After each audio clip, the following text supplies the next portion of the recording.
Tik aja tunjangan DPR itu. Kami katakan itu by design, tidak mungkin alamiah.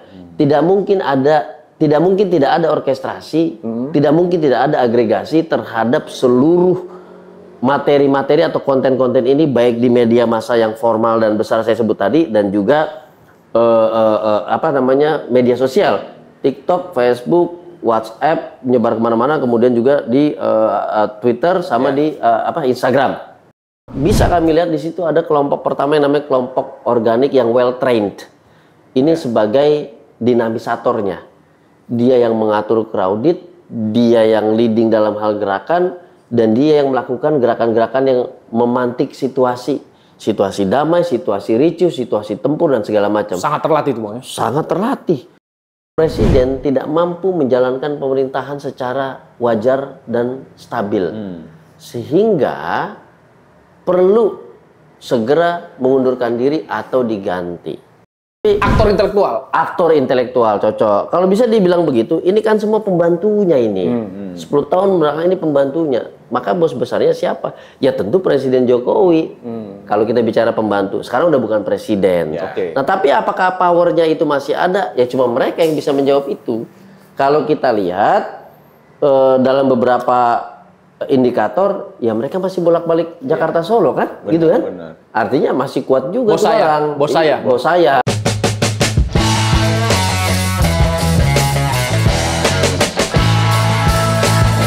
Guys-guysku, assalamualaikum warahmatullahi wabarakatuh.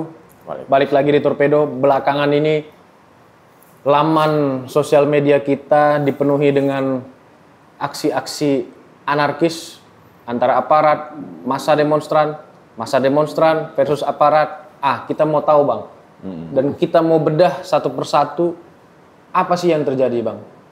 Kalau dalam kacamata Torpedo itu kan cukup simple ya. Melihat itu dimulai dari tanggal 25. Betul. 25, kemudian 28 itu ada meninggal, kita juga menyampaikan duka cita lah. Afan Kurniawan. Kemudian setelah itu semakin anarkis kelihatannya. Nah, kita juga melihat nih, civil society, teman-teman dari civil society, Amnesty, PBHI, dan kawan-kawan mengeluarkan rilis bersama lah, bahwa ini ada arahnya darurat militer. Nah, kita di sini mengundang Ketua PBHI, Bang Julius Ibrani. Terima kasih, Bang, sudah mau datang, Bang. Sama-sama, terima kasih. Kita tahu, Abang ini pasti lalu lintasnya padat. Sepekan 2 pekan ini pasti padat merayap. Ya, betul. Kami sampaikan terima kasih, Bang, dan kami juga pengen nih melihat dari perspektif teman-teman civil society mengenai aksi ini. Kalau kacamata kami dari tanggal 25, Bang ya. Oke. Kita melihat itu langsung jam 12 itu pecah. Jam 12 lewat, dan di situ kelihatan petanya itu kayaknya STM SMA. Kalau civil society melihatnya seperti apa? Nah, jadi tadi di awal sebelum kita bicara aksi anarkis demonstran versus polisi gitu ya, atau versus aparat, kita mundur dulu nih ke belakang nih. Jadi kalau kita cuma lihat di hari itu, di tanggal 25 saja, itu tidak cukup, gitu ya. Kalau kami melihat bahwa ada beberapa fase gitu yang kami lihat. Fase pertama itu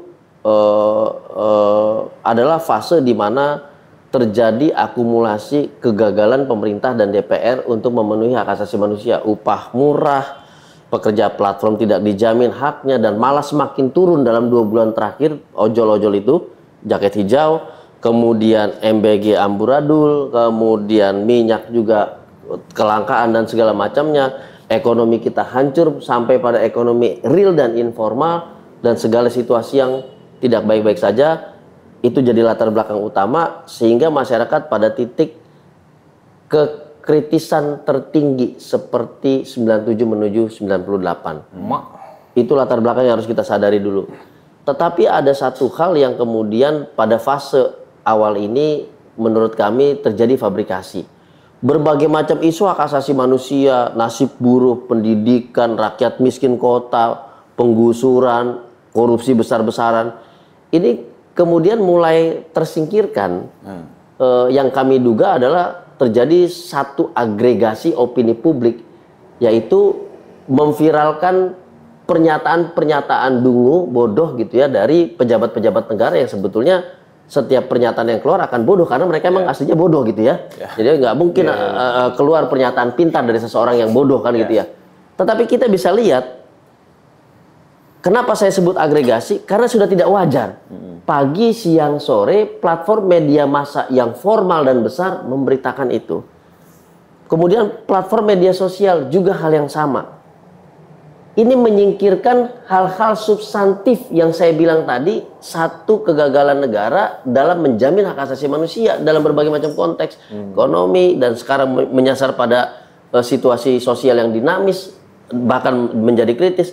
Ini sudah mulai bergeser. Jadi kita terpancing pada satu titik dari substansi, terdistraksi menuju emosi gitu ya. Kita terdistraksi menuju emosi. Dan satu rumusan saja berupa tunjangan DPR.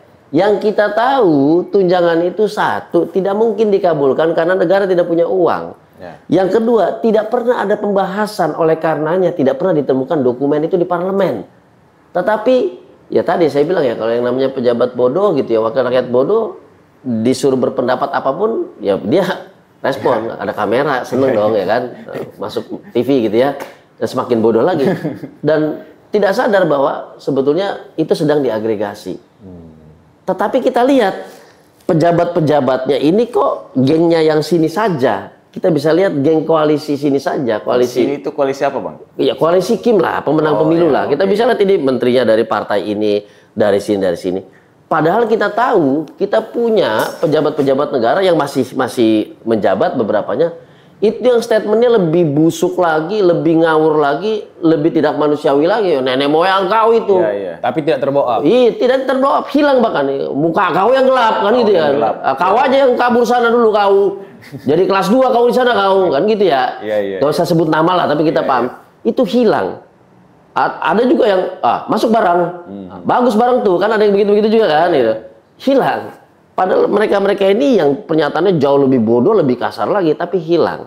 Itu fase pertama yang kami sebut sebagai propaganda dan mengubah substansi menjadi emosi. Satu. Maksud Abang berarti emang ini alamiah kegelisahan yang dari akar rumput? Kami katakan itu kemarin pemantik aja tunjangan DPR itu. Kami katakan itu by design, tidak mungkin alamiah. Tidak mungkin tidak ada orkestrasi, tidak mungkin tidak ada agregasi terhadap seluruh materi-materi atau konten-konten ini, baik di media massa yang formal dan besar saya sebut tadi, dan juga media sosial, TikTok, Facebook, WhatsApp, menyebar kemana-mana, kemudian juga di Twitter sama di Instagram, gitu ya. Itu yang pertama. Yang kedua, dalam setiap kegelisahan dan kekesalan masyarakat selalu butuh pemantik. Pertanyaannya, apa yang bisa digunakan masyarakat sebagai pemantik? Kalau kami kelompok masyarakat sipil, ini kultur kami, masyarakat sipil, aktivis mahasiswa, pemantiknya adalah sebuah peristiwa, sebuah tragedi, atau ya berkaitan dengan hari-hari, May Day gitu ya, berkaitan hari peringatan kebangkitan nasional, selalu eventual atau berbasis peristiwa tragis. Nah, sehingga kan ada pertanyaan, bagaimana untuk kemudian memicu agar publik ini bergerak, agar publik ini. Nah, kita punya aksi Kamisan kok yang tidak pernah didengar. Setiap hari orang lewat gitu ya, tidak pernah direspon. Ya, semua bisa join di situ. Tapi ketika tanggal 25 ada jumlah masyarakat yang begitu besar dan kita identifikasi di situ sudah ada beberapa kelompok kami lihat gitu. Karena kami mantau di lapangan. Mulai dari rapat, kemudian deployment kelompok massa crowded ini ke lapangan, ke DPR RI, kami sudah mulai dilihat di situ. Pertama, bisa kami lihat di situ ada kelompok pertama yang namanya kelompok organik yang well trained. Ini sebagai dinamisatornya. Dia yang mengatur crowded, dia yang leading dalam hal gerakan, dan dia yang melakukan gerakan-gerakan yang memantik situasi damai, situasi ricuh, situasi tempur dan segala macam. Sangat terlatih itu, Bang ya. Sangat terlatih, physically terlatih, ya. Dan kami pastikan itu bukan masyarakat biasa, bukan juga ojol, apalagi mahasiswa. Dari bentuk badannya, dari gestur tubuhnya, dari keberanian dia mendatangi aparat lalu memancing aparat, itu kami pastikan itu merupakan orang-orang yang terlatih. Ya dugaan kuat kami adalah dia aparat intelijen negara, baik itu dari TNI ataupun dari Polri. Itu dugaan loh, dugaan. Ya namanya menduga boleh dong. Di media sosial kan sudah tersebar juga. Oh sudah tersebar. Oh, berarti dugaan saya betul nih. Mungkin kalau video itu benar bisa Mungkin kalau itu benar. Pak, kalau saya lihat sih betul ya. Patut diduga, Bang. Kalau saya lihat sih betul gitu ya. Yang terjadi itu betul gitu ya. Kalau yang saya lihat sampai pamen malah, Bang. ya. Ya karena yang badannya masih bagus pamen ya. Kalau udah agak-agak ke atas sedikit udah mulai buncit dia kan gitu ya. Tapi saya lihat itu di lapangan. Dan itu kelompok pertama. Yang kedua, kami lihat ini baru kelompok yang namanya kelompok bumper. Tidak mungkin mereka yang berotot kekar, yang tangannya semuanya berurat begini segala macam demo, karena mereka orang-orang yang tidak bisa bicara. Kenapa? Mungkin keseringan latihan, keseringan disuruh diam, akhirnya kalau teriak orasi nggak bisa. Dia butuh kelompok bumper. Nah ini yang kami katakan, ini adalah kelompok-kelompok tanda kutip masa fiktif yang kita tahu, kita dulu punya yang namanya masa bertajuk PAM Swakarsa. Mereka yang mantan-mantan Bromocorah, mantan-mantan preman. Dulu mungkin mereka bersorban yang kemudian ditertibkan dan segala macam dilarang oleh negara. Masa ini masih ada, masih eksis. Jangan bilang mereka tidak berkelompok lagi dan tidak bertuan, masih ada. Ada yang memelihara lah begitu. Oh jelas, kalau dari kami di lapangan mengidentifikasinya mudah sekali, parfum condet kami menyebutnya. Gitu ya, paham ya kalau kami sebut parfum condet ya. Itu masa yang kedua. Yang ketiga baru memang. Ntar lu Bang, sebelum mau lanjutin ketiga Bang. Yang kedua tadi. Condet berarti yang kemarin dibubarin HTI FPI. Kalau kita bilang HTI FPI kan sudah tidak ada, sudah berapa tahun lalu sudah dibubarkan. Cuma kan pertanyaannya yang dibubarkan dulu, Bang. Abang bilang kan tadi dibubar, apakah itu? Nah, belum tentu karena yang ini jauh lebih muda, bisa jadi anaknya, ponakannya segala macam. Oke, siap Bang. Lanjut nomor 3, Bang. Bisa jadi. Tapi kami bisa katakan di situ ada parfum condet lah kira-kira begitu ya. Masuk. Gitu. Oke. Nah, dia bisa jadi pengangguran dan segala macamnya, tapi gerakannya mirip. Dia selalu menjadi bumper dari kelompok pertama tadi, kelompok organik yang well trained, very well trained tadi. Kami sudah bisa lihat. Tapi karena identitasnya cair, tidak ada bendera apapun. Ini adalah sebuah pemantik. Saya katakan tadi butuh pemantik terhadap kegelisahan dan kekesalan masyarakat. Kita nggak ada identitasnya nih. Orang kalau ngeliat mahasiswa, waduh, kelompok elit nih, mahasiswa, gue nggak kuliah, gue lulusan SMP, gue tepuk tangan aja lah di pinggir, gitu ya. Wah, hormat aja tepuk tangan. Dia punya keengganan untuk masuk ke dalam crowded, selalu begitu. Tapi ketika dia kelompok masyarakat umum, masyarakat biasa tanpa identitas, tanpa bendera, bisa gabung nggak? Bergabunglah, ini kelompok yang ketiga. Tetapi ketika kelompok ketiga bergabung, dia cuma tahu isunya adalah tunjangan DPR. Yang kalau kita tanya, tunjangan DPR apaan, Bos? Itu yang 50 juta apaan? Emang 50 juta apaan? Nggak akan mengerti dia.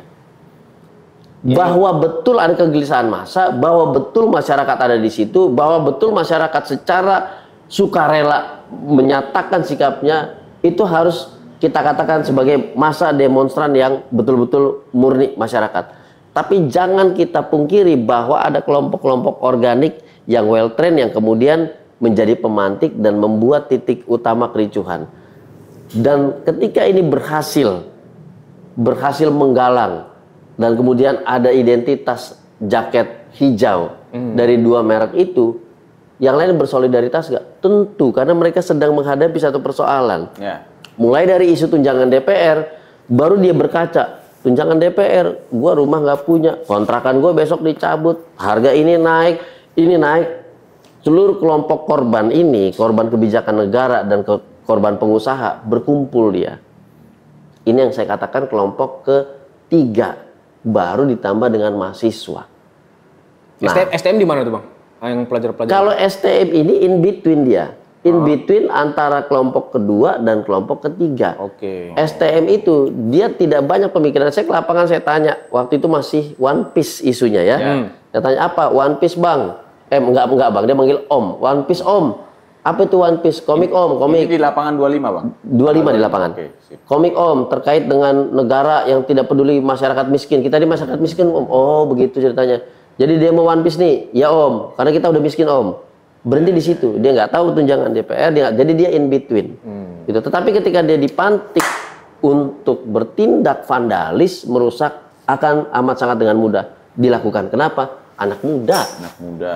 Darahnya masih panas bener. Cepat mendidih. Senggol bacok. Senggol bacok. Jadi dia memang in between. Baru kelompok keempat adalah mahasiswa yang memang bawa pemikiran, bawa kajian, bawa isu masyarakat dan segala macam. Substantif. Nah, itu yang terjadi sejak tanggal 25 dan itu yang fase kedua terjadi. Nah, baru kita memasuki fase ketiga, fase keempat. Fase ketiga ini fase senyap. Ini yang mengerikan. Memang nggak ada pemberitaan pasca 25 tapi di 26, di 27 ribut di WhatsApp di mana-mana. Bahwa mereka sedang diam-diam loh, tetap juga dikabulkan loh, tetap ini, tetap itu loh segala macam. Wah, kita ada yang ini loh dipukul ini segala macam. Mulai dimunculkan isu-isu yang mengarah pada agar terjadi gangguan keamanan. Jadi tadi substansi yang awal itu udah mulai bergeser pada emosi. Di 28 itulah. Makanya kita lihat Said Iqbal dan kawan-kawan yang tadinya kan bukan tanggal 28. Tadinya kan tanggal 25. Iya. Ya kan? Tadinya tanggal 25, dia geser ke tanggal 28. Bener, 28 buru itu. Ya kan? Kan digeser, tanya Said. Digeser. Di 28 bicara aksi damai, kami tidak mau ricuh, makanya kami nggak mau bergabung segala macam. Tapi dia lupa, emang ketika dia aksi, yang ini nggak bisa ngikut lagi. Bener. Kan datang juga. Dia aksi, sorenya nyusul, jam 3 dia sudah datang. Tim organik yang saya bilang well trained tadi, itu sudah di lapangan. Dia ngejambak rambut Brimob yang pakai laras panjang, bahkan pistolnya digoyak-goyak, mulutnya ditampar-tampar gitu. Iya. Dengan gestur yang sangat santai. Bisa kita begitu. Bener. Jangankan datengin Brimob pakai laras panjang terus mulutnya kita tampar-tampar begini. Jarak 5 meter aja kita merinding. Kemana nih arah senapannya? Waduh, ntar gua kena nih. Kok udah begitu kita dia enggak, dia datang. Atau bahkan beberapa ada yang datang buka langsung pukul segala macam. Benar. Bang, di 28 itulah propaganda atau ajakan untuk menyerang Polres, kantor polisi. Kalau ajakan untuk menyerang Polres itu tidak pernah ada sebetulnya. Jadi itu terjadi, tadi saya katakan, menggeser isu di fase pertama tadi soal propaganda pejabat untuk mengganggu keamanan itu nggak akan bisa. Kenapa? DPR kosong. Betul. Kalau DPR dihancurkan pun nggak akan ada perlawanan. DPR pun dibakar, tidak bisa dikategorikan sebagai gangguan keamanan. Jadi butuh sekedar membiarkan mereka masuk ke gedung DPR, membuka dan membakar, merobohkan pagar-pagar DPR, butuh lebih dari sekedar itu. Makanya tadi saya katakan bahwa mulai dimanfaatkan isu-isu bahwa polisi bertindak represif. Itu memang terjadi. Itu memang terjadi. Makanya saya katakan dari awal, sebetulnya saya yakin betul Polri ini sudah mengidentifikasi kelompok pertama, kelompok kedua sejak tanggal 25 dan di tanggal 28. Makanya siang-siang saya ketika itu kalau nggak salah masih live gitu di TV ya, saya bilang ini polisi udah baca akan ada perusuh datang. Kenapa? Pertama kali dia muncul, dia langsung standby rantis, standby anti huru-hara, standby tear gas, standby laras panjang, standby Brimob segala macam. Berarti dia tahu dia akan datang perusuh. Cuma yang mana? Karena bukan masyarakat ojol yang beneran, bukan juga mahasiswa. Ini yang mana? Itu yang nggak dia informasikan. Gitu loh. Dia kemudian di lapangan juga tidak dia pilah-pilah, dia bantai aja semuanya, kan gitu. Nah, itu yang pertama. Yang kedua adalah kita juga lihat di situ bahwa mulai dari pagar yang dilumurin oli biar licin dan mudah terbakar juga dan segala macam. Ini ada prakondisi yang kita nggak tahu dan pasti bukan masyarakat sipil. Oli mahal bos, oli bekasnya aja masih bisa dijual buat beli beras gitu. Masa kita buang-buangin begitu, mendingan kita jual ke bengkel kan gitu ya. Ini ada yang melakukan prakondisi bahkan di lapangan. Masuk molotov itu. Yes. Tapi pertanyaannya, kenapa ketika Polri, saya yakin sudah mengetahui itu, rantis dan segala macam sudah mengetahui, dia tidak menindak? Kan ada pertanyaan besar di situ. Dan itu yang menguatkan dugaan kita tadi. Berarti kelompok 1 dan kelompok 2 ini adalah aparat negara yang tidak mungkin ditindak oleh si Polri itu sendiri. Ya macam mana bang, kalau abang adik pula bertumbuk katanya. Nah, Tunggu dulu lah dipanggil sama presiden. Nah, gitu kan. itu yang jadi pertanyaan, itu yang jadi persoalan juga. Sehingga kalau sudah tahu seperti itu kondisinya, maka kericuhan itu jadi by design dan tidak mungkin terelakkan. Ada atau tidaknya kelompok ketiga yang merupakan masyarakat sipil yang murni, yang korban kebijakan negara ini, yang menyuarakan mahasiswa kelompok keempat, maka kericuhan akan terjadi. Cuma pertanyaannya, apa momennya sekarang? Jadi momennya udah bukan isu lagi. Momennya adalah memancing kemarahan kelompok ketiga dan keempat terhadap satu instansi yang selama ini day to day di lapangan, di atas rumput, di atas jembatan, di jalan tol, itu memancing kebencian masyarakat yang namanya institusi Polri. Oleh karena itu riset kepercayaan publik terhadap institusi Polri anjlok terus. Karena Polri yang selalu berhadapan dengan masyarakat dan hal-hal kecil terkait dengan Polri belakangan ini diangkat begitu besar. Benar. Selalu viral, no justice, apalagi macam-macam lah. Jadi makanan masyarakat umum setiap hari. Mungkin desainer ini tahu, kita pantik aja ke situ karena emosi masyarakat paling besar ke situ. Pertanyaannya, kenapa nggak ke yang lain? Kenapa nggak ke misalnya ke RT RW? Kenapa nggak ke gedung yang lain? Padahal yang paling banyak korupsi itu kan bukan polisi. Paling banyak korupsinya itu adalah kementerian-kementerian. Kenapa nggak diarahkan ke kementerian-kementerian? Kenapa nggak diarahkan ke DPR? Karena kan nggak bersinggungan setiap hari, nggak nilang setiap hari, ya kan? Nggak gebuk mahasiswa. Jadi dia pancing itu ke sana. Kita sudah bisa lihat arahnya. Disitulah timbul yang namanya propaganda kebencian. Padahal nggak perlu dipropagandakan. Dari riset tentang citra masyarakat, citra polisi di mata masyarakat saja menggambarkan bahwa masyarakat mempunyai satu pendapat yang buruk terhadap Polri yang semakin anjlok citranya. Itu yang kemudian dimanfaatkan. Sehingga itu yang saya katakan, kalau tahun 52 kita nggak punya oposisi. 98 kita nggak punya oposisi karena semua oposisi mati, ya kan? Bahkan oposisi milih dia juga gitu loh. Yang satu udah dikudeta 27 Juli, yang satu dibaiat karena dia pakai pendekatan agama, justru ikut-ikutan dukung gitu ya.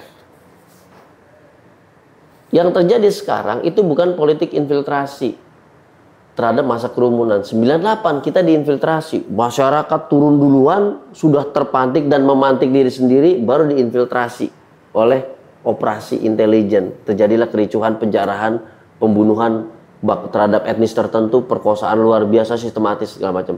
Sekarang beda, dia namanya politik distraksi. Dia pancing dulu masalah-masalah yang substansi, lalu dia distraksi ke hal-hal yang memancing emosional, yaitu terhadap Polri. Itulah kesempatan akhirnya belok ke serangan terhadap institusi Polri. Not in a million years, polisi tidak pernah mempertahankan poskonya. Ingat ya, setengah nyawa polisi itu ABRI. ABRI ya, bukan TNI. Setengah nyawanya polisi adalah ABRI. Karena ABRI, TNI dan Polri. Gitu ya. Kemudian dibagi dua. Jadi satu jiwa untuk menjaga posko, namanya jiwa teritorial, itu juga ada di polisi. Ketika markasnya diserang, lalu dia tidak melawan, diam saja, bahkan sampai ada teman-teman yang terbakar ketika mempertahankan markasnya. Not in a million years itu akan terjadi di negara manapun. Ya, mobilnya dirusak aja dia pertahankan gila-gilaan. Benar. Dia hantam balik segala macam, apalagi markasnya. Kok didiemin seperti itu? Kan ada pertanyaan besar. Bang, itu kan aku juga mau nanyakan nih. Koalisi Masyarakat Sipil mengeluarkan rilis termasuk di medsos masing-masing ya. Setelah tanggal 28 itu, 29 kemudian terlihat penjarahan dan anarkis lagi. Dan setelah itu ada jangan terlalu anarkis, jangan hindari aksi anarkis karena ini akan ada arahnya ke darurat militer. Termasuk kemarin juga Koalisi Masyarakat Sipil narasinya sama. Memang ada arah ke sana kalau teman-teman melihat di lapangan. Yes. Jadi yang tadinya pendapat umum masyarakat gitu ya, termasuk teman-teman masyarakat sipil banyak yang kegocek juga gitu ya. Mungkin karena gimana kegocek mungkin karena nggak berpengalaman di 98 gitu ya, apalagi tahun 52 gitu ya. nggak baca buku kali mungkin gitu ya. Tapi PBHI nggak loh, nggak kegocek loh. Siap. Kita menyelamatkan teman-teman yang percaya sama kita dan akhirnya nggak kena kan gitu. Coba ceritakan Bang, apa yang Abang selamatkan sendiri dan jadi kemudian gini. apa arahnya, tunnya seperti apa Bang? Jadi gini, dari awal segala bentuk fabrikasi isu dan agregasi pemberitaan serta konten di media sosial menurut kami udah nggak benar. Dan itu diarahkannya bukan menyasar pada rumusan solusi, tapi dia membakar emosi dan kemudian diarahkan pada tindakan vandalisme, anarkisme tadi itu, vandalisme, merusak. Kami udah baca itu. Dan kalau sudah arahnya adalah hate speech, benci, marah, kami sudah tahu ini operasi intelijen sudah pasti. Yang terjadi di 98 mundur ke negara ini, ke negara 140-an negara yang menghadapi situasi kudeta yang sama seperti Indonesia di tahun 65 ketika itu kan sama juga modusnya, yaitu kemarahan, kebencian, emosi kan gitu ya. Nah, kami melihat dari awal sudah demikian. Sehingga kami selalu katakan ketika kita mendorong gerakan, ketika kita mendampingi masa demonstran, kami selalu bilang kita harus terpisah. Jangan sampai ikut yang sana, meskipun yang sana dulu yang membangun. Yang kelompok 1 dan 2 kelompok tadi. 1 dan 2. Jangan ikut mereka, bahaya nih. Karena kita tahu ini tujuannya akan mengubah substansi menjadi hal-hal yang sifatnya emosi tadi. Dan itu terbukti. Tunjangan DPR, dia demo di Senayan, tiba-tiba yang dia bakar kantor polisi. Emang tunjangan DPR di kantor polisi? Emang upah murah di kantor polisi? Perubahan isu itu yang awalnya bubarkan DPR kemudian turunkan Kapolri dan polisi itu kan setelah Afan Kurniawan itu, Bang. Siapa bilang? Kami cek di tidak tanggal 25. melihat narasi yang Cek di soal tanggal Polri. 25 itu sudah mulai ada serangan-serangan terhadap anggota kepolisian. Meskipun belum ada tindakan represi dari anggota kepolisian. Sikap represinya sudah, tindakannya belum. Bagaimana kita bisa lihat sikap represi? Dia udah pasang rantis, dia pasang anti hura-hara, itu kan udah tindakan represi. Tapi dia nggak cerita bahwa dia sudah mengidentifikasi ini masa rusuh, bukan masa umum. Dia nggak cerita itu, dan ini yang saya katakan bahaya. Harusnya dirangkul sama masyarakat.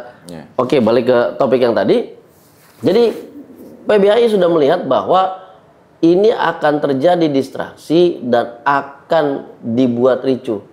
Kemana arahnya kita lihat? Oke, Prabowo sedang membahas banyak kasus mega korupsi, bla bla bla bla bla. Di mana kesimpulan dari kasus mega korupsi itu adalah praktik korupsi di 10 tahun terakhir. Wah, tentu ada yang deg-degan, Bos. Pasti. Duk-dukser itu. Iya, benar. Ya kan? Keluar juga keringat-keringat. Udah gak nyenyak tidurnya tuh Bang ya? Gak nyenyak tidur, keringatnya udah bukan keringat ini lagi, udah bukan keringat pasir, keringat cabai rawit udah itu Iya. Dari Tom Lembong itu udah keluar spill-spillnya Bang. Nah, banjir kening kita udah banjir udah itu, Mas. Selesai udah nih. Kesimpulannya adalah kasus korupsi 10 tahun terakhir kan gitu ya? Iya. Itu satu. Yang kedua adalah kita juga ngelihat bahwa satu-satunya cara untuk mendistraksi seluruh hal-hal substansi. Korupsi itu mempengaruhi hak asasi loh, mempengaruhi pemenuhan hak asasi, jelas dong. Jelas. Negara kemudian nggak punya uang negara habis dikorupsi, lalu pemenuhan hak asasi lewat uang negara dari mana? Nggak ada. Mau ngambil pajak lagi, bagaimana orang nggak punya uang, lu pajakin lagi, ya kan? Akhirnya apa? Akhirnya di sini satu-satunya cara adalah ya udahlah kita pantik aja nasib rakyat, agar rakyat marah, dan marahnya itu bukan hal yang substansif, hal yang emosional. Nah itu kita sudah lihat. Karena substansi itu perlahan-lahan hilang.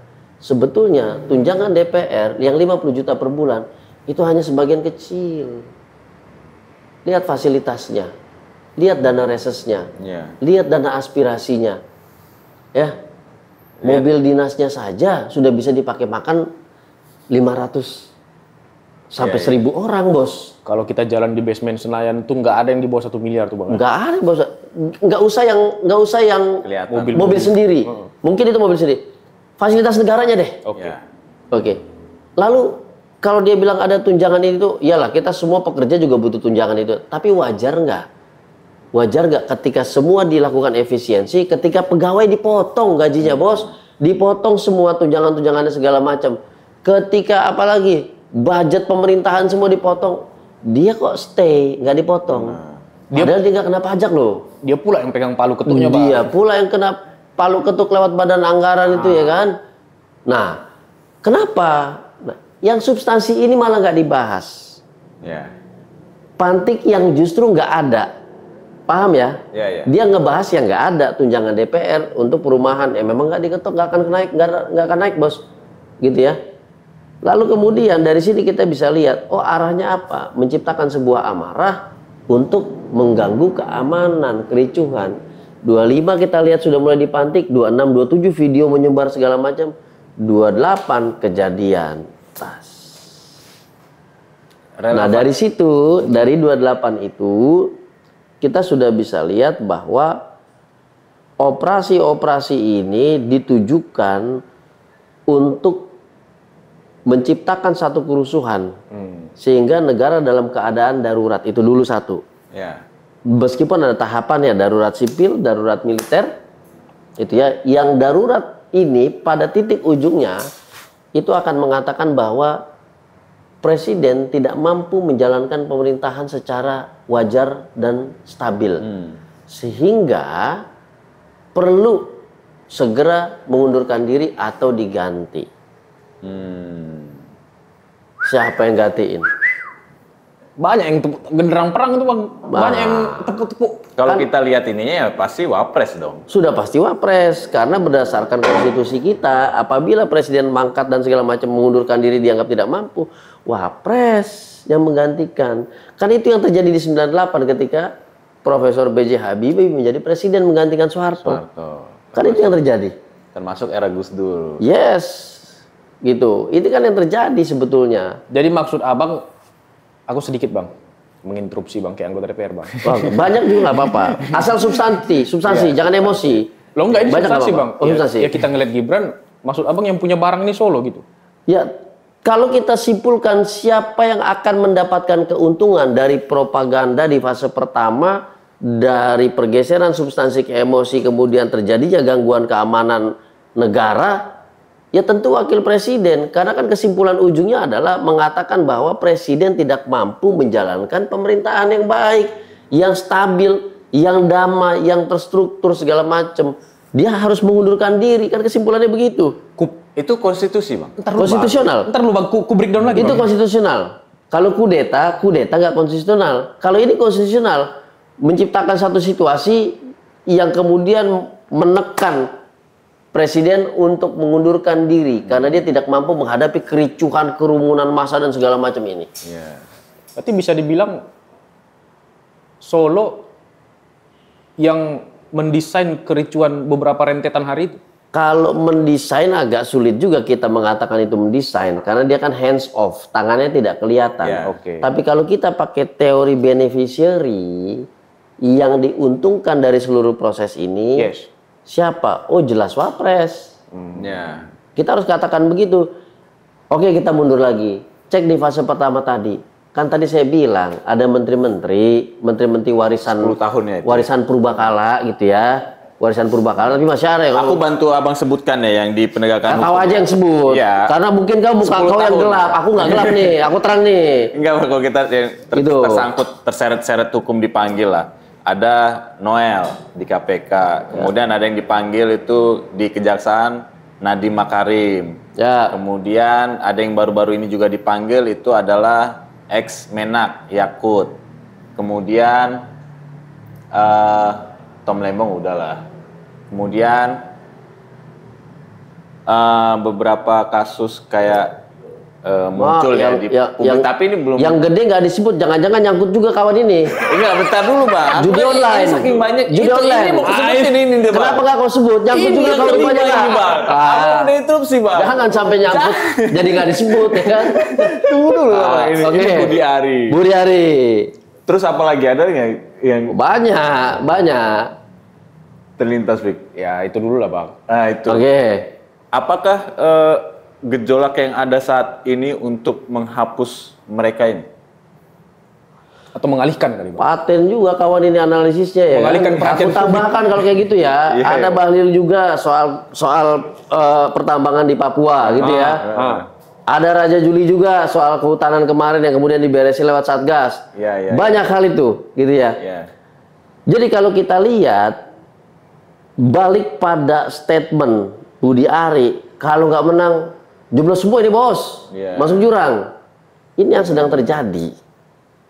Ini yang sedang terjadi. Jadi operasi penyelamatan itu penting untuk dilakukan. Kenapa? Agar, nah baru kita bicara desain-desainer. Kita bukan desainer bos, jadi kita nggak tahu nih. Desainer kan biasanya kan yang di Prancis gitu-gitu ya, kita nggak tahu ya. Tapi aktor intelektual. Aktor intelektual cocok. Kalau bisa dibilang begitu, ini kan semua pembantunya ini. 10 tahun belakang ini pembantunya. Maka bos besarnya siapa? Ya tentu Presiden Jokowi. Kalau kita bicara pembantu, sekarang udah bukan presiden. Nah tapi apakah powernya itu masih ada? Ya cuma mereka yang bisa menjawab itu. Kalau kita lihat dalam beberapa indikator, ya mereka masih bolak-balik Jakarta Solo kan, gitu kan? Artinya masih kuat juga bos saya, gitu. Meskipun Budi Ari bilang saya nggak masuk PSI, nggak masuk Gerindra juga, tapi saya pembantunya Pak Prabowo. Ya, belum tahu itu apa maknanya. Faktanya dia juga masih ke Solo juga, kan begitu ya? Nah kira-kira dari tadi konteks fase pertama propaganda, aktivitas mereka, kasus hukum yang menjerat mereka segala macam. Maka perlu ada situasi yang mungkin dalam bahasa Pak Prabowo, saya mengutip Rocky Gerung nih, mengutip Rocky Gerung, ada satu deklarasi kemerdekaan untuk memerdekakan diri dari problem bangsa, kasus korupsi 10 tahun yang lalu. Dan mungkin itu yang mereka maksud dengan pesta pora dengan berjoget ria, yang di mata masyarakat itu adalah sebuah gaya yang luar biasa, tidak tahu diri, biadab, karena kami dalam kondisi sedih dan perih, kalian joget. Tapi dalam bahasa politik mungkin seperti itu. Nah, tapi jangan lupa yang sini mengelaborasi dan mengakumulasi problem masyarakat, karena dia tidak sensitif apa yang ada di hati dan mata masyarakat, dan dia hanya melihat tadi konteks politik tentang deklarasi kemerdekaan dari cengkeraman 10 tahun. Mungkin begitu. Dan operasi kemerdekaan itu akhirnya kandas Bang ya. Kan udah habis nih bulan ini. Kenapa langsung dibilang kandas? Iya kan tadinya panjang napas ini. Oh, masih panjang napas ini. Nah, itu yang aku termasuk tanyakan, Bang. Jadi posisi civil society ini termasuk Abang di PBHI. Ini kan tidak bisa terlalu drive, tidak bisa juga terlalu saya menarik diri, sementara kan harus disuarakan terus kan. Ini bagaimana nanti? Kalau itu pakai teori satu kolam, ya begitu. Tapi dari awal PBHI selalu bilang, kita jangan sampai berada pada satu kolam dengan kecebong itu. Ya, satu lagi apa? Kampret. Dengan kampret itu jangan sampai masyarakat sipil bersama PBHI, mahasiswa, BEM UI dan segala macam itu harus berdiri sendiri. Dan kenapa begitu? Karena pada akhirnya yang menentukan nasib kita adalah diri kita sendiri. Tidak perlu kita terpancing ini ngumpul duluan, tapi ketika kita identifikasi ini kelompok satu organik yang well trained tadi, ya aparat jangan ikutan. Oh ini ada kelompok dua, sipil kok kayak kita juga kurusnya nih, kurang makan dia, bau sangit juga gitu kan. Nanti dulu, jangan-jangan dia kelompok parfum condet yang memang didesain tadi untuk menjadi pemantik rusuh. Jangan juga, kita berdiri sendiri saja, bentuk blok masyarakat sipil sendiri, berdiri sendiri, tidak perlu khawatir soal jumlah, tidak perlu khawatir soal keberanian mati, keberanian melawan polisi segala macam, justru itu harus dihindari. Dan itu yang akan menjadi beban kita nantinya. Ketika kita rusak, pajak kita juga yang bayar. Ketika ada polisi mati, kompensasi keluarga dan segala macam, pajak kita juga yang bayar. Ketika ada Polres, Polda, Polsek yang terbakar rusak, pajak kita juga nanti yang akan dipakai untuk memperbaiki. Jadi jangan. Nah sebaliknya, ini kan lagi ngetren teman-teman, oh bahasanya jangan menyerang ke bawah dong. Ya karena dia nggak tahu di bawah itu adalah tim penyerang gitu ya. Kalau dari saya, ketika anak kita datang bermain dengan satu perkawanan yang berbahaya, yang kita tegur siapa? Yang bawah. Mana mungkin teman-teman kita main, anak-anak kita gitu main sama teman-teman, kalau kita bilang, "Nak, kita nggak bilang ke anak kita, tapi kita bilang ke bapaknya, kalian bapak-bapak, anak kau kayak setan, kan nggak mungkin. Pasti kita bilang ke bawahnya, nak, jangan ya nak, lalu kita tarik anak kita. Itu logika dasar, bos. Kan gitu ya. Kalau kita teriak ke bapaknya, yang ada tumbuk-tumbukan kita, ribut kita, kan gitu ya. Kita selamatkan dulu anak kita siapkan permainan untuk anak kita yang safe and sound di situ, yang betul-betul aman, damai, untuk mengidentifikasi diri kita sebagai, dalam konsep hak asasi namanya right to peaceful assembly. Jadi ketika konteksnya hak asasi, maka seketika juga polisi nggak boleh pakai rantis, nggak boleh pakai brimob, nggak boleh pakai laras panjang, nggak boleh pakai motor. Dia hanya pasang badan dan membelakangi kita dan menjaga kita dari orang luar yang coba menyerang kita. Nggak sebaliknya, menghadapkan badannya ke kita, artinya kan menganggap kita yang nyerang, kan gitu ya. Itu yang harus kita tegaskan dari awal. Kenapa kita bilang ke bawah ini jangan? Tadi kan ada pertanyaan, bagaimana kemudian PBHI melakukan pendekatan dengan kawan-kawan. Kami bilang hati-hati, karena kenapa? Watak negara kita, ketika sesama negara beradu, masyarakat sipil yang dikorbankan, dan terbukti kriminalisasi terjadi. Del Pedro Marhain, Laras Faisati dan segala macam dikatakan oleh Mabes Polri dan Polda bahwa mereka ini menghasut kelompok 2 untuk melakukan pengerusakan dan penyerangan terhadap polisi dan kantor polisi. Betul nggak? Ini sudah kami sampaikan di awal. Yang dilakukan Laras, yang dilakukan Del Pedro, tidak ada kaitannya, tidak ada hubungannya sama sekali dengan yang dilakukan oleh kelompok 1.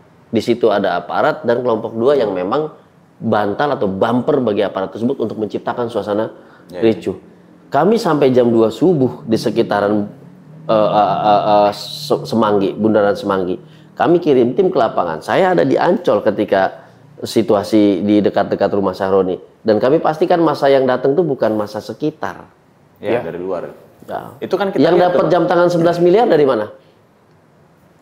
Ada itu dari. Pokoknya bukan sekitar. Dari Depok, bos. Enggak, Bang. Di situ, Bang. Bukan. Itu di ini acaranya. Ada beberapa jam tangan. Oh, berapa tangan? Itu yang viral itu yang 11M itu orang situ, Bang. Iya. Oh, yang emaknya. Kalau yang emaknya orang situ tetangga. Tapi ada yang beberapa ketangkap itu dari Depok dia. Iya, banyak juga. Nah, dari Depok dia kantongnya. Ada yang dari stasiun Tanah Abang, berarti dia dari sekitar sana. Cisauk, Maja, Rangkas Bitung dan segala macamnya. Ini masa-masa kiriman.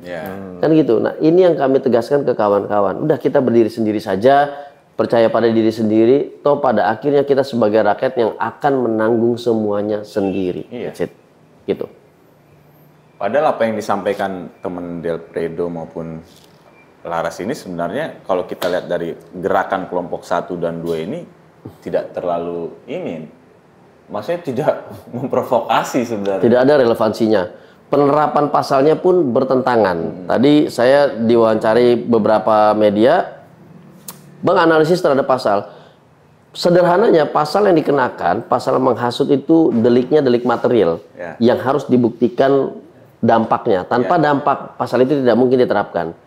Tetapi logika di dalam membangun teori kasus terhadap pasal itu nggak boleh terbalik, nggak boleh induktif. Dia tidak boleh menyimpulkan di depan, atau gini, sederhananya, dia tidak boleh dari hilir gitu ya. Dia tidak boleh bilang bahwa oh ini hancur, ini ricuh, ini rusak.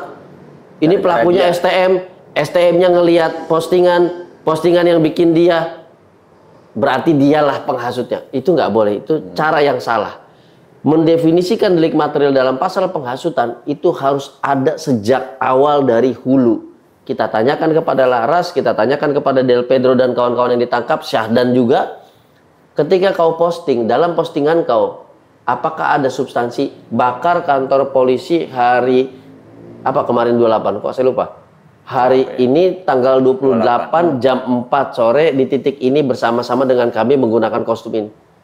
Kalau materi itu tidak ada dalam postingan, maka dampak yang terjadi tidak bisa menjadi dampak yang relevan dengan postingan ini. Jadi metodenya tidak boleh dibalik dari hilir ke hulu, tapi harus dari hulu ke hilir. Nah, di situ kami katakan bahwa pasal yang dikenakan itu kemudian menjadi pasal-pasal yang rekayasa, gitu. Harusnya abang bilang, musuh lu bukan kami tuh, gitu loh. Dia tahu. Ngapain aku bilang? Yang aku posting di media sosial udah ditangkapnya itu. Justru karena dia tahu yang ditangkapnya tidak mungkin diproses, dia cari kambing hitam, kan gitu teorinya. Ini kambing hitam berarti. Oh, udah pasti. Makanya kami sebut ini sebuah kriminalisasi. Kenapa yang di situ nggak mungkin ditangkap, bos? Nggak ada sejarahnya ada yang nangkap abang. Kan kalau kita lihat statement presiden, kita akan tindak provokator dan penghasut, dan itulah ditindaklanjuti oleh penegak hukum itu, ya udah akhirnya ditangkap. Ada dua tapi jangan lupa, jangan cuma sepotong di situ. Apa itu, Bang? Ingatin. Syafri Samsudin kemudian melanjutkan dalam pidatonya, polisi jaksa memproses hukum, TNI melaksanakan fungsi keamanan, mengubah konsep keamanan dalam negerinya polisi. Polisinya disuruh mundur, di take over menjadi keamanan nasional, national security oleh TNI. Nah, masalahnya kalau yang diproses hukumnya ini ternyata diduga kuat anggota TNI, ya dia nggak bisa jaga di sini dong. Ya jadinya cari yang lain karena dia mau ditugasin ke sini. Habis dari sini dia tugas sini, bos. Kan kira-kira kurang lebih begitu ya. Ini dugaan loh, ini dugaan. Namanya analisis ya, gitu ya. Diskusi. Jangan dibilang menghasut lagi, ini diskusi nih. Diangkut lagi kita ini. Makanya sambil minum kopi. Aku minum air dulu aja sampai diangkut juga. Kalau kita menghasut, memprovokasi, kita kan coret-coret, pakai papan tulis coret-coret, ketik-ketik. Ah, itu udah serius itu. Kita berharap aja dalam beberapa pekan ini jangan demo anarkis lagi, Bang. Kalau ada yang kebakaran terus ada yang nunjuk ini torpedo, diangkut kita bertiga. Kan nunggu presidennya pulang. Nunggu presiden pulang main lagi nih. Kan gitu. Bang, sebelum closing. Ya. Presiden tegas, saya akan lawan mafia-mafia. Sementara yang aku tangkap tadi ada problem sistemik selama 10 tahun. Ya. Apa catatan krusial Abang untuk presiden? Catatan krusial pertama, aku lanjutkan dulu tadi statement kau.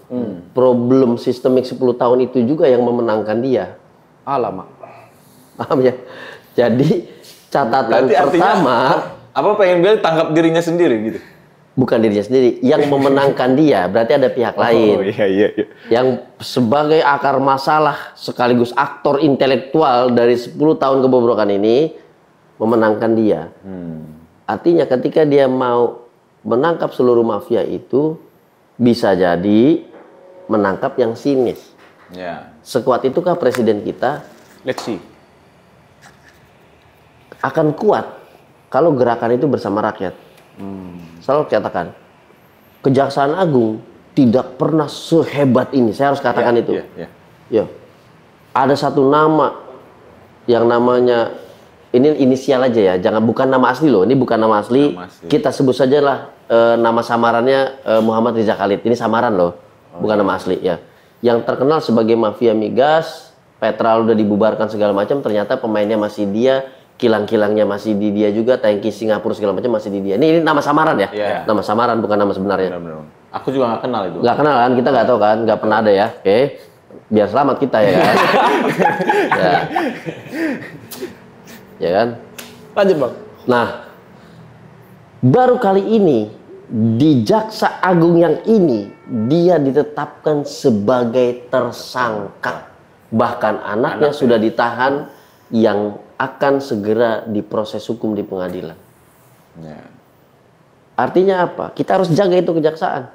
Kalau nggak kita jaga, diintervensi dia. Menteri Nadiem Makarim, apa kurang keringet dingin? Termasuk Bang Hotman. Wah, paten kali Bang Hotman ya kan, kalau cerita bla bla bla bla segala macam. Tapi mari kita lihat Bang Hotman ketika dia keluar dari gedung Jampitsus. Apa yang terjadi? Wah, adem kali kita lihat Bang Hotman, Bang. Tenang dia. Kok nggak meledak-ledak seperti biasanya. Dari situ kan kita bisa lihat, oh, mantap barang yang diperiksa ini ya kan. Sampai Bang Hotman kita agak berubah gesturnya keluar dari gedung ini. Beda sekali kalau keluar dari gedung yang lain gitu ya. Wow, teriak dia. Gedung ini kok slow, dia tenang, dia santai. Pelan kali pula bicaranya. Oh, ya paham kita. Menteri yang lain siapa lagi? Banyak lagi. Dan semua sedang diproses hukum. Nah, Kalau Prabowo komitmen untuk menghabisi seluruh mafia yang merugikan negara, yang menyebabkan penurunan pemenuhan kualitas hak asasi manusia, maka kita harus dukung Prabowo untuk memberantas seluruh kasus-kasus ini dimanapun juga, kapanpun juga, jangan sampai terjadi intervensi. Itu salah satu kuncinya proses hukum itu. Kalau tidak, mereka tetap bebas merdeka, kondisi kita tetap hancur seperti ini, dan kapanpun intervensi terhadap kekuasaan melalui gangguan keamanan bisa terjadi kapan saja. Gitu. Paten. Guys-guysku, satu yang aku tangkap dari penggalan diskusi kita bersama Bang Julius, bahwa apapun political will dari Presiden Prabowo akan berhasil ketika bersama rakyat. Dan pesan kita, Torpedo Bang, jangan sampai face up face lagi aparat sama masyarakat ini, kacau kita nanti. Padahal bukan itu pula musuh awak, ya kan? Kita ketemu di Torpedo berikutnya. Assalamualaikum warahmatullahi wabarakatuh. Waalaikumsalam warahmatullahi wabarakatuh. Terima kasih.